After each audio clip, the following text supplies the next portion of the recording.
Welcome everyone to Monday Match Analysis. I'm Gill. Today's episode is a conversation with Jon Wertheim, executive editor and tennis writer at Sports Illustrated, 60 Minutes correspondent, on-air personality, Tennis Channel. He's something else, one of my favorites, and always enjoy having him on the show. This is the second time. We get into a quick kind of overarching summary of 2020, but not so much the tennis side, more kind of dealing with the pandemic and kind of trudging forward. What we can expect from 2021, the Australian Open, some bold predictions that Jon has for next season, tennis data, tennis analytics, just a lot of things, really hard to summarize, but a wide-ranging conversation. Hopefully just what you need heading into 2021. Happy New Year, everyone. Without further ado, here's Jon Wertheim. We're joined once again by Jon Wertheim. You know him very well for his work at Tennis Channel, Sports Illustrated, and 60 Minutes, one of my all-around favorites. Jon, thanks for coming on. Pleasure. It's quite a build-up. If only people knew the surroundings where we were doing this. This is COVID Zooming we're doing, but nice to be here. Good to see you. Yeah, I love it. We got the SI background. There are no complaints on my end. Right. All right. Last time we spoke, it was the height of uncertainty, and we were having conversations like, is the US Open going to happen? And is tennis well suited for the pandemic because the athletes can distance, or is it bad because of all the travel? So now we're recording in 2020, but this is going to be released in 2021. How do you look back and characterize tennis's dealings through the pandemic in 2020? Oh man, I mean, I was going to say, I think those questions to some extent still hold. We are not out of the woods by any stretch, but who is? It was a mixed bag, honestly. I mean, I think you sort of look at the last year in tennis, and there were a lot of. I think there were a lot of winners and a lot of unforced errors. And I think what's disappointing is that a lot of the errors were unforced, and there was behavior by players that not only was reflected poorly on the sport and dangerous and inadvisable, but I think that has in some ways impacted decisions going forward. If you can't trust these guys to do the right thing, and predominantly they've been guys, that's a complication. I heard from non-tennis sources that this was a real sticking point with the Australian government, that they Google tennis and they may not even be fans. So what do they hear? They hear about Adria Tour and anti-vax and Sam Querrey, and they hear about some of these regrettable decisions. That's all the unforced error. I mean, on the plus side of the ledger, on the winning side, I think tennis overall did pretty well for itself, and players got paid, not as much as they wanted to or would have absent the pandemic, but we got 3 of the 4 majors played, and the 4th one paid a little prize money, that of course being Wimbledon. And the French Open was scheduled at a later date, but it happened, and Nadal won, and Swiatek broke through, and that's what we were talking about, not protocols and PPEs. And the U.S. Open, I think, was a towering success in a lot of ways. And in the end, I think we saw small acts of kindness that offset some of the knucklehead behavior. Overall, it was mixed. I don't want to say it was a smashing success. I don't want to say tennis embarrassed itself. I think tennis actually showed some innovation and some collaboration we don't always see. And like we talked about, whatever it was, 6 months ago, it's not easy for an international sport. And you look at the global map of COVID rates, and it's not evenly distributed, and all governments are not treating it the same way. When you have players from all over the world, that's really complicating. So all of which is a long answer to a good question, which is it was a bit of a mixed bag, but here we are. It's kicking off 2021, and we have dates for the first quarter of the year. We've got a vaccine, so hopefully things will stabilize. I agree on all counts. If I think about lessons learned, right, what can the tournaments now the tournaments that are being held at the beginning of 2021 have had way more time to prepare for, and they should have a better idea of what to expect. Lessons learned, I think I go right to the French Open and what happened with Alexander Zverev playing with symptoms and no test for 4 days. The thing that jumps in my mind is you can't expect players to self-police That's the number one in my head. But I'm curious, what do you think were the major lessons learned for the tournaments who are watching? I think that's up there. I think a lot of this. I don't know if this is specific to tennis, but 99 people can behave responsibly like adults, and one person for willful blindness or selfishness or for whatever reason can really ruin it for everyone. But I mean, the one thing I would stress is just that the situation is, and this is what makes it tricky. The situation in Australia is much different from the situation in Western Europe in October, which was different from New York. I mean, when we recorded, remember Elmhurst, Queens, which is a city bike ride away from the tennis center, was ground zero globally for this pandemic. And by the time the U.S. Open rolled around, the rates in New York had completely boomeranged and reversed, and it was a much different situation. And people were eating outdoors, and there was actually pushback to the bubble. So, I mean, I think there's some general lessons about tennis and travel and quarantine, and really impressing upon people that behavior matters. I mean, it's not just if Zverev wants to take whatever risk in his personal life, God bless him. But this is the equivalent of driving on this is driving on the wrong side of the road. I mean, this is something that impacts everyone, and I'm not sure that message, both within tennis and more broadly, I'm still not sure that message has quite gotten through. That your behavior is, you don't. If you want your freedom, feel free not to wear a mask at home. But when you go into Walmart, that's impacting everyone else. I'm still not sure that is completely crystallized with everyone. I think some of this too goes to tennis. It's an individual sport. You're always sort of wondering if the other guy's trying to pull one off at you. You go to the tournaments and you go in the lounge, and there's an element of friendship and amity and collegiality, but you also see players are looking at the computer about the cutoffs for the rankings, and ultimately at the end of the day, this is an individual sport, and that is not necessarily consistent with responsible behavior that benefits a community. So some of this, I think, is endemic to tennis. I mean, again, I think most players were terrific and responsible, and Djokovic, the Adria Tour was an unmitigated fiasco. The flip side is this guy was on the front lines trying to make sure that guys with triple-digit rankings were getting paid. So, I don't think there's a simple answer here, and I think you're right that these tournaments have had a little extra time. But I don't, the Miami Open, the calendar was just released yesterday for the first quarter of 2021. Indian Wells, as we suspected for a long time, is officially being postponed. Miami is on. I don't know. I mean, is the situation in Florida? 3,600 people died yesterday. I mean, I don't know. Is the in the United States, is the situation in Florida today going to be what it is in late March when this event is in high gear? I just think there's still so many variables. Even the ATP, I'll tell you, the ATP Cup, which is going to happen prior to the Australian Open, the players were given 5 different scenarios about prize money based on attendance. So you get your full check if it's 100%, and then it goes down to roughly half if it's no fans. So this event is 4 weeks away, and Australia doesn't even know how many fans are going to be accommodated from 0 to 100%. So, I mean, I guess there's some lessons we can learn looking back at 2020, but the flip side is it is a very fluid situation. It's wild. It's prepare for the unexpected, I would say, right? Yeah. Speaking of a individual sport, I misread this offseason. I'll say that because I thought that there was going to be some kind of political reckoning this month in tennis, this offseason. I thought the PTPA was going to kind of come out from the underground, so to speak, in their kind of mysterious purgatory. And there were going to be some discussions between them and the ATP and the player council. And I thought we were going to get some action here. Nothing happened. How did I misread this? What's going on here?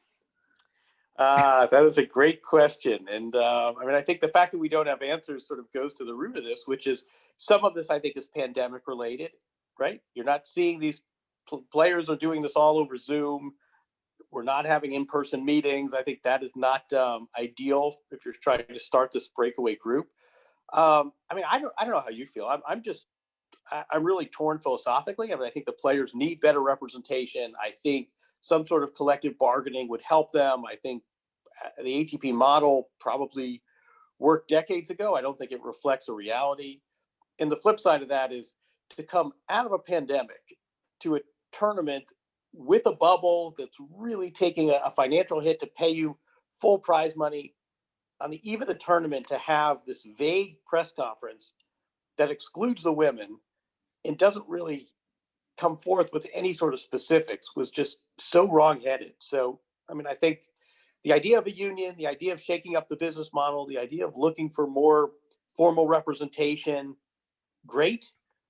But the execution here has just been absolutely dismal. Some of it compounded by a pandemic, to be sure. Some of it, I mean, I don't know if you saw, Djokovic had some comments recently about how, we haven't really formulated policy and objectives. And you're thinking, wait a second, maybe you want to do that first before you start having photo ops at the U.S. Open on the eve of the first major back after a global pandemic. So I think the idea of some sort of organized labor, some kind of union, some kind of players association, great idea, long overdue. But I think doing it vaguely in a pandemic, you want, player council representation. You don't want player council. I mean, it's just the execution has really been pretty lacking here. Yeah, I've kept a very open mind like yourself about the PTPA. Maybe it'll be a great thing, but at the moment it's still so abstract and kind of inexcusably so, or, basically you have to just sit back and reserve judgment until it becomes less abstract and they really kind of tell us what they're fighting for. It's hard to make a judgment until they're able to do that. So I guess let's go to Australia now. The situation, and as you said, tennis is affected by the various governments and geography and what the situation is with COVID-19 in the given locations. And in Australia, it seems to be low cases, strict measures. That's kind of the double whammy there. And those two probably aren't unrelated. But right now, do I have this correct? Players will travel to Australia 2 weeks before the tournament. They will be travel restricted from the hotel and the courts. So they're going to be spending about 19 hours a day pretty much in their hotel. And then the rest will be kind of allotted towards training and eating and all that. Very, very regimented, it seems. Yeah, I don't think it's 2 weeks before the tournament, though. I mean, I think the date of departure is nigh. I mean, I think they're leaving very early, and there are going to be a number of events in and around Melbourne prior to. I mean, we talked about the ATP Cup is the week before. There will be a women's event as well. There'll be an alternative event. The qualifying is going on in the Middle East, which is an interesting twist. I'm thinking, imagine being an Australian qualifier who has to leave home, go to the Middle East, I mean, halfway across the world, without the guarantee. Then you've got to return home, and you might be returning home knowing you're in the main draw, and you may just have to go back and quarantine for 2 weeks. That is high risk, high reward. And yeah, I mean, what I've heard about Australia is that, as you say, the rates are exceptionally, enviably low. The restrictions are high, and so you go through this quarantine. You're right. Players like someone had sent me the form. I mean, you've got to already pick your practice partner, and you've got to tell the government your whereabouts. And I mean, this is strict stuff. This is not the honor system here. Once you get through that quarantine, though, it's like you're home free. I mean, then you're eating in restaurants, and then you're sort of, once you can get past and basically essentially prove you're negative. People, I was told it's almost a conventional tournament after that. So, it's going to be much different from the U.S. Open and the French Open, where the players, they came, they played, they left. I mean, there was no player lounge scene. There was no lingering. The press conferences were by Zoom, and the players got out of there.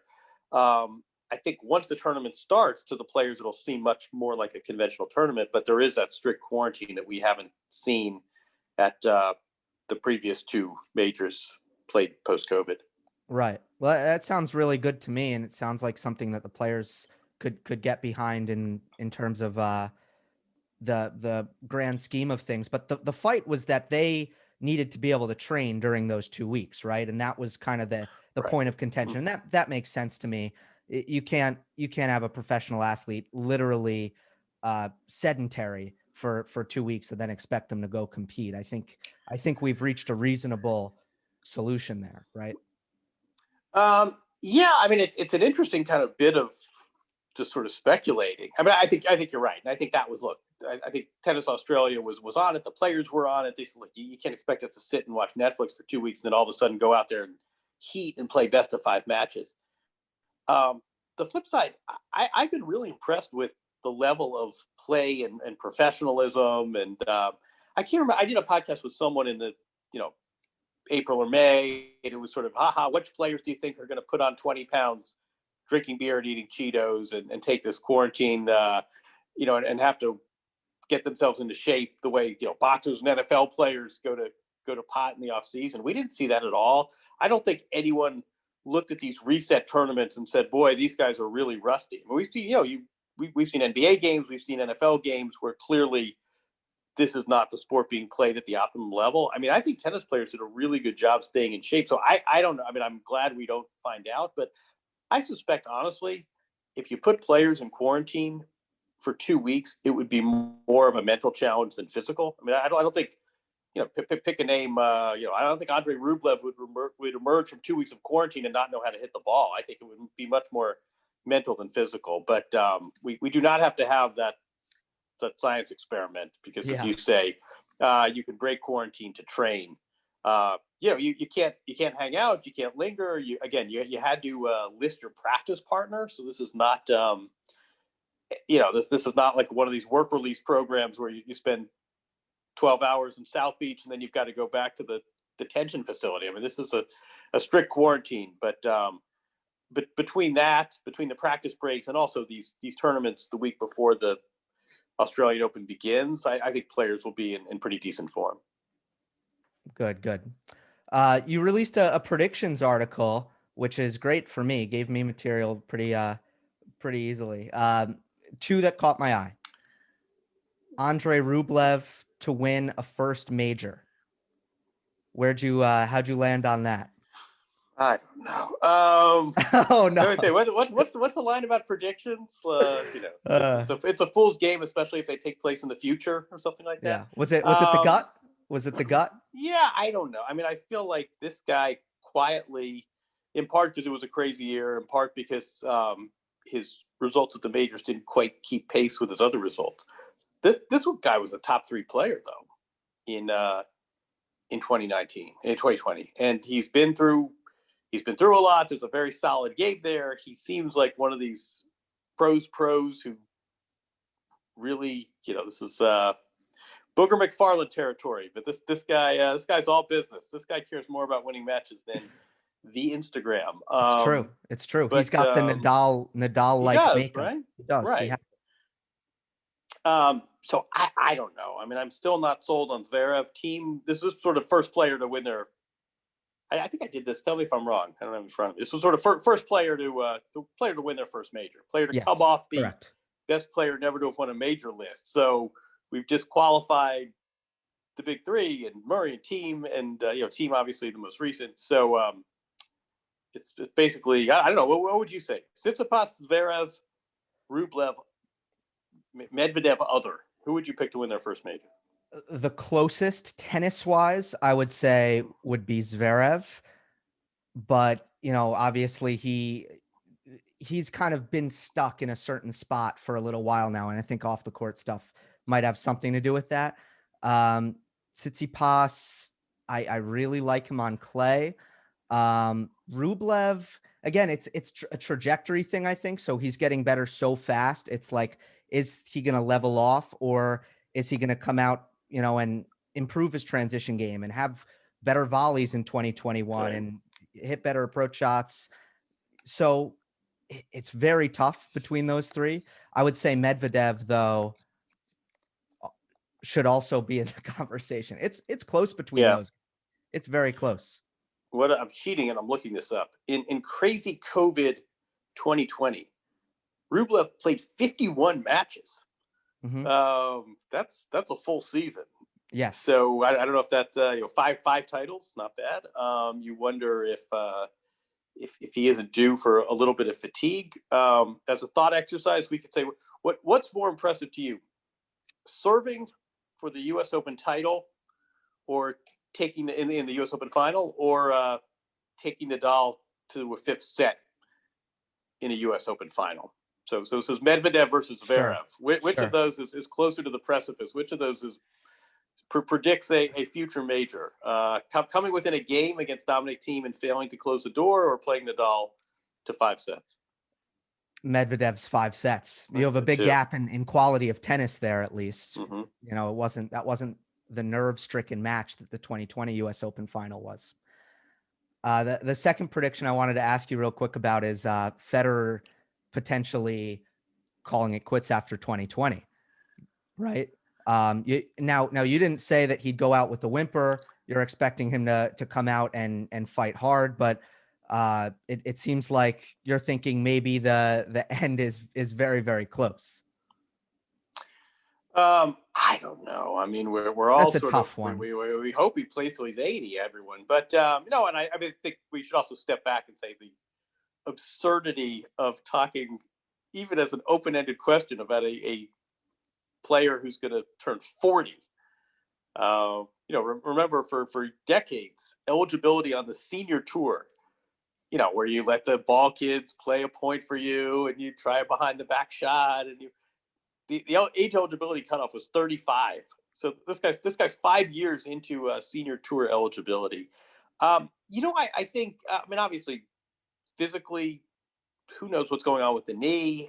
I think by all accounts, it's been a frustrating 10 months or so. I think starting with Federer himself, but most people thought this knee would heal a lot quicker. I also wonder, though, about the impact of COVID, because Federer would get asked about this. And, understandably, he doesn't want every single press conference, every tour stop. The local guy comes and says, how long are you going to be doing this for? And he's got to come up with some answer that doesn't get everyone in a tizzy, but also doesn't, ignore reality. And the one thing he always said was he's still enjoying it. It's still a great life. He gets to travel the world with his kids. You can't do that anymore.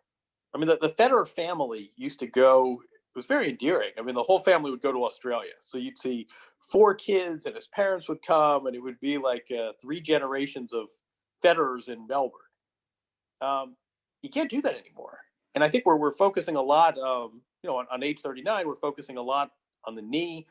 I wonder if these changed travel restrictions and logistics and the sort of overall vibe of everyone gets on the plane and we're going to go somewhere cool. And 1 week it's going to be roller coasters in Cincinnati, and then it's going to be the MoMA in Manhattan. I mean, it's those kids are, it's a great life. That doesn't really happen these days. And I wonder if that isn't a factor that we are overlooking, that the appeal of being able to do this job with your family in tow, that's going to change. He can't bring the whole gang to Melbourne. And I'm sure the knee is first and foremost that's why he's going to take a pass on the Australian Open this year. But, it's changed the family dynamic as well. And when you're at his stage, I think that's relevant. I think so too. And I love that point. If you want to flip it around for the Roger Federer fans, you could say, well, maybe he'll try to hold out and hold on for another year so he can have that normal send off with the full crowds and, full capabilities to kind of celebrate the end of his career. Did you have something there? No, that's a good point. I mean, Pfizer willing, he gets a property. He gets a proper send off in 2022. As crazy as that sounds, I think the Olympics is an interesting factor. The fact that Laver Cup is not in Europe, how does that impact things? A lot of variables. I also believe when Federer said as recently as last year, like, honestly, I don't know.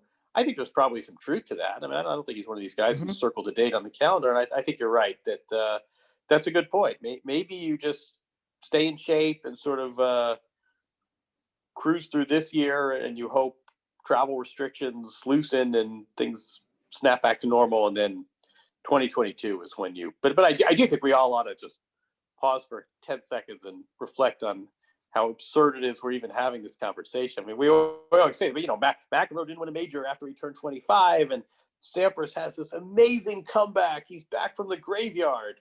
I think he was 30 or 31 when he won that final U.S. Open. So the fact that we're talking about a guy who turns 40 years old in 2021 is probably worth marveling before we dig deeper. But 100%, good question.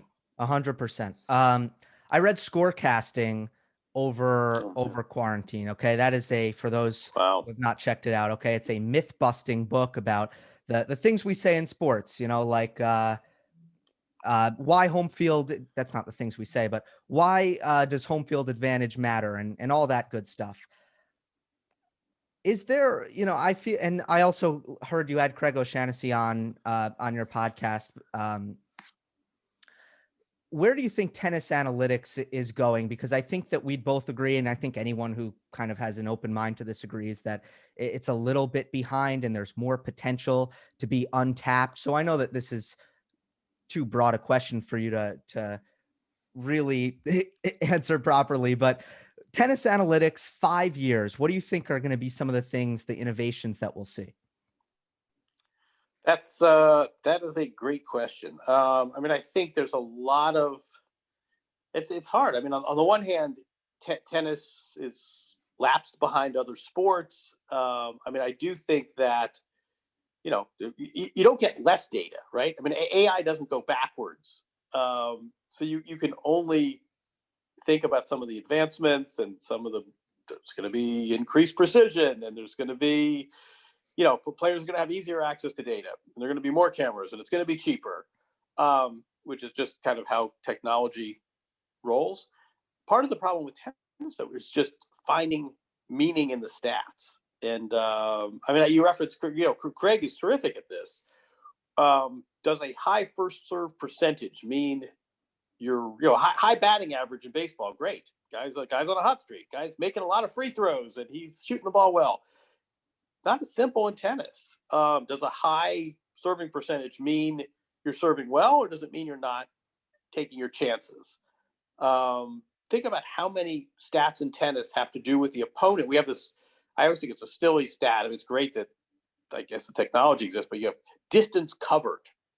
And you say, well, yeah, if you're running corner to corner and retrieving and hustling, that's admirable. On the other hand, if you're dictating play, and you're at the tee and you're making your opponent run side to side, you may cover less distance, but you're dictating play the way you want to. I mean, so many stats in tennis are what we call dirty. I mean, it's just not clean data. And so I think some of it is tennis becoming more conversant in technology and analytics, but also really finding the stats that are meaningful, and really finding the metrics that are going to help you improve and are just break point saved. He's only 1 of 5 on break point saved. Well, if there's a 4-all game and you get to break point 5 times, and on the 5th one you convert it with a winner down the line, you skip to your chair. You're thrilled. Your coach is standing up, pumping your fist, saying you're only 20% on break point conversions is a silly stat. So I think some of it is just getting more conversant, but also really refining the stats so they reflect what's going on, and really sort of thinking about how to clean these up so this is meaningful data and not just numbers. Yeah, I would love for the page that comes up at the end of the match and shows you all the stats. I would love for that to look very different very, very soon. Get stuff like rally length in there. That is so much more valuable than first serve percentage and first serve 1 percentage and all that. So I agree. Well, you want to keep going on this? I mean, I love this stuff. So, I know you do. You wrote a book. Just think about rally length. Don't you need to know what percent of the rally lengths are comprising the match? So, in other words, if someone says he's winning 80% of the rallies that are 10 shots or more, well, if only 5 rallies last that long, it's really not that important. If 20 of the rallies are 10 shots or more, that's a much more meaningful statistic. So, I mean, again, it just seems as though there is so much data being flung around, and sometimes it can be very helpful, and other times it can be very, very misleading. I mean, again, Craig O'Shaughnessy's great at this as well, of really finding the whatever the cliche is, the weed in the chaff. But you're right. I think rally length and who wins the majority of rallies of 3 to 5 shots, that's something that's a lot more important than winners versus errors, especially when, and a lot of people don't even, hardcore fans don't always realize this, winners includes aces. So John Isner can have 40 winners, and if 33 of those come on aces, he may well lose the match. So anyway, I mean, I think this is an area where tennis could and should improve. But I do think also, in fairness to tennis, just the nature of the way the sport is played, the opposition, the rallies, the fact that you don't dictate any shot other, you're always dependent on your opponent for every ball. It's not as clean as how many jump shots are you making, or how many completions do you have. Yeah, and that makes it almost more exciting. And then if we got into Hawkeye, I mean, there's endless opportunities with data and statistics that just come from tracking the flight of the ball. But yeah, we could go an hour on this, and we won't. Well, I was gonna say let's not, but good. Yeah. I like your question though. It's a good question. Let's end on Jerry Seinfeld. I have to. So you're interviewing Jerry Seinfeld for 60 minutes, and he is mocking the style of a 60 minutes interview during the interview. How does that feel? You mean the walk and talk? Oh, the walk and talk. Yeah, the walk and talk. No, right. You got me. So how does it feel? I guess my question is, Jerry Seinfeld is creating bits out of your interview while you're interviewing him. What is that experience like? No, I mean, that's what he does. This is a comedian's comedian, and he goes out to dinner with his wife, and she wants to talk about whatever the kids' school curriculum, and he's looking around the restaurant for you ever wonder why the chopsticks come together? Why don't they break them apart for you? Like everything is this is his great key to success, as he finds humor in everything. He was I'll tell you two things. He was great. The pandemic sort of complicated that interview because whenever you can't shoot stories the way you normally can, so we wanted to do it outside, and he wanted to do it. He had very emotional ties to Corona Park. What happened to be that was the day of the semifinals of the U.S. Open, and at one point we had even sort of joked about trying to sneak in, and then I have to say, to their credit, I asked the USTA. I said, "Listen, I'm got to be a little discreet here, but I have a sort of celebrity that's interested in coming to the tennis." And they sort of said, "Well, is he willing to be tested? Is he?" I mean, they had such strict protocols that getting Jerry Seinfeld into the U.S. Open was not going to be possible. But we did that interview. He was terrific, and I think that's funny you mentioned that. But I think that's really part of his appeal. I mean, I think there's really a deeper lesson there. He's always looking for humor. But it was very strange, sort of doing that interview as Dominic Thiem was playing a few hundred yards away. But the world's colliding. Funny. I mean, yeah, exactly. Right. I mean, the pity of that interview is he was fantastic, and he was very generous with his time, and we spent hours and hours. And you boil these pieces down to the best 12 minutes. But, we could have done a 2-hour comedy special based solely on that day. He was very funny.